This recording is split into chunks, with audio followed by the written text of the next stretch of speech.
बच्चों, मैं संचिता आपका अपनी चैनल फिजिक्स प्रज्ञान में बहुत बहुत स्वागत करती हूँ। बच्चों, आज हम लोग पढ़ने वाले हैं acceleration due to gravity. Experiment के लिए मैंने ली है ये जादुई बॉल। इस जादुई बॉल की क्या खासियत है कि जब मैं इसे इस हाइट पे रखती हूँ तो इस हाइट से जब इसे ड्रॉप करती हूँ तो जब ये सरफेस पे जाके टकराती है ये उतनी हाइट भी मेजर कर लेती है। जितना इसे टाइम लग रहा है ये वो टाइम भी मेजर कर लेती है। बच्चों कि यदि मैं इस बॉल को इस हाइट पे रखती हूँ तो ये कहाँ आएगी? नीचे की तरफ आएगी। और नीचे की तरफ क्यों आती है? क्योंकि अर्थ का ग्रेविटेशन इसे अपनी नीचे की तरफ खींचता है। इस एक्सीलरेशन ड्यू टू ग्रेविटी की डेफिनेशन क्या होती है कि अर्थ का अट्रैक्शनल फोर्स किसी बॉडी को अपनी तरफ जब पुल करता है तो उस बॉडी पर उस फोर्स की वजह से जो एक्सीलरेशन जनरेट होता है उसे ही हम क्या कहते हैं बच्चों? Acceleration due to gravity. इसका मतलब है कि यदि मैं इस बॉल को यहाँ रखूंगी तो उस समय इसकी वेलोसिटी क्या हुई बच्चों? जीरो वेलोसिटी हुई। और जब मैं इससे फॉल करूंगी तो इसने कोई वेलोसिटी को गेन कर लिया है, तो उसमें एक टाइम भी लगा है। तो change in velocity upon time क्या होता है बच्चों? Linear acceleration. जो हमने लीनियर एक्सीलरेशन पढ़ा था ना, a इज इक्वल टू क्या होता है? Change in velocity v minus you upon क्या होता है?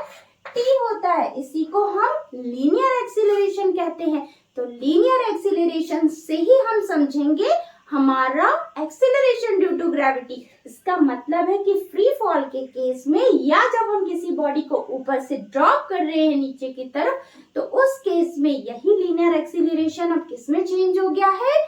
एक्सीलरेशन ड्यू टू ग्रेविटी में। तो इसका सिंबल होता है g, इसकी यूनिट होती है मीटर पर सेकेंड स्क्वायर। जो लीनियर एक्सीलरेशन की यूनिट है वही हमारी एक्सीलरेशन ड्यू टू ग्रेविटी की यूनिट भी होगी, मतलब मीटर पर सेकेंड स्क्वायर। इसकी वैल्यू होती है 9.8 मीटर पर सेकेंड स्क्वायर। इसका मतलब है ये 9.8 कहाँ से आई? इसे ही हम इस जादुई बॉल से देखने वाले हैं एक्सपेरिमेंट करके। अच्छा बच्चों, सेकेंड इक्वेशन ऑफ मोशन क्या होता है? h is equal to u t plus half a t square. तो हाफ ए टी स्क्वायर में u मैंने आपको बताया ना, मैंने बॉल को इस पोजीशन पे रखा था तो u क्या था? तब उसकी इनिशियल वेलोसिटी क्या थी? जीरो थी। तो मैंने u को क्या कह दिया यहाँ पे? जीरो। जब मैं u को जीरो लिखूंगी तो h किसके इक्वल आ जाएगा? Half g t square. और जी टी स्क्वायर से g की वैल्यू हम यहाँ से निकाल सकते हैं। g is equal to 2h by t. मतलब कि जब मुझे एक्सेलरेशन निकालना पड़ेगा किसी बॉडी को ड्रॉप करते समय तो इसका मतलब है उस समय मुझे उसकी हाइट पता होना चाहिए। इसका मतलब है कि मुझे उस समय उसका टाइम पता होना चाहिए कि उसने कितनी हाइट ट्रेवल की और उसने कितना टाइम उसमें लगाया। तो इसी को हम इस टाइमिंग बॉल से देखने वाले हैं और प्रैक्टिकल करने वाले हैं। तो चलिए अब हम इसे प्रैक्टिकल करके देखते हैं जी की वैल्यू कितनी आती है। तो ये बच्चों जितना टाइम लगा वो है।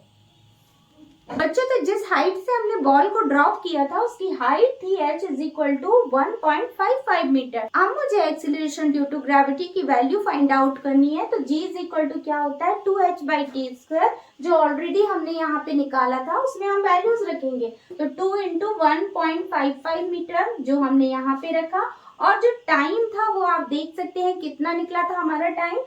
0.565 का मैंने स्क्वायर कर दिया है। तो मेरी जो वैल्यूज निकल के आई वो आई g इज इक्वल टू 3.1319 और वो होता है जब मैंने इसे कैलकुलेट किया तो वैल्यू निकली 9.71 मीटर पर सेकेंड स्क्वायर। बच्चों, तो इस तरह से हमने एक्सीलरेशन ड्यू टू ग्रेविटी को समझा इस मैजिकल बॉल से। आई होप कि आपको समझ आई होंगी। Thank you for watching our video. Bye bye, take care.